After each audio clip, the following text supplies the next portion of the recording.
Hi there, this is Satu again, and in this video I'm going to talk about proofreading your essay for spelling mistakes and typos. In academic writing, you're usually told to use standard spelling, which means that you should spell all the words like they're spelled in a dictionary. You shouldn't be tempted to try out any novel spellings that are common in text messages and other informal situations, as they're not part of formal academic register. It's equally important for both native and non-native speakers of English to check the spellings of words in a dictionary to avoid unnecessary confusion and mistakes. It's not at all unusual, actually, that an author consults a dictionary 100 times or more when writing just a short essay of, say, 2,000 words. For many words, you can find more than just one spelling when you look them up in a dictionary. There are words like labour and curb, for example, that are spelled differently in British English and American English.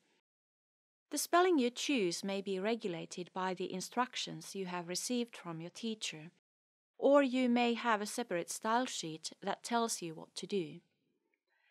If the writing assignment doesn't come with instructions about spelling conventions, then it's usually up to you to choose the system that feels most natural to you. But once you've selected a system, it's important that you use it consistently throughout the essay and don't switch back and forth between different systems, because this makes the text look unprofessional. When you proofread your text for spelling mistakes and typos, it's a good idea to also make use of automatic spell checkers.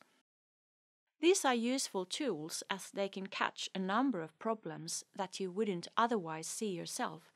Writers tend to become a bit blind to their own mistakes.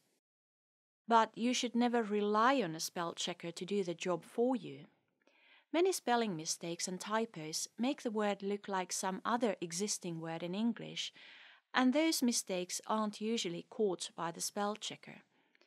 If you mean to write tip and accidentally write rip, then this mistake isn't caught by the spell checker.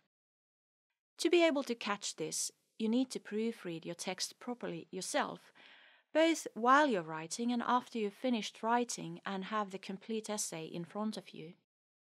As it is a well-known fact that authors tend to become blind to their own mistakes, their eyes see tip even when the text really reads rip, it's often helpful to set the essay aside for a few days, if you possibly can, and then come back for a final round of proofreading, so you'll be able to see your writing with new eyes. Although spelling mistakes and typos may seem like a small problem, they can get in the way of understanding if there are lots of them. This, by the way, is something that you'll need to think of also when you hand in intermediate drafts of your essay to your supervisor for commenting. The supervisor may be so overwhelmed by the surface errors that they won't be able to focus on the contents of your essay, in other words, on the important stuff in your writing. They may also be a bit annoyed by the fact that you're using them as proofreaders, as that's not something that supervisors are expected to do. Spelling mistakes and typos can also reflect negatively on your reader's attitude to you, the author.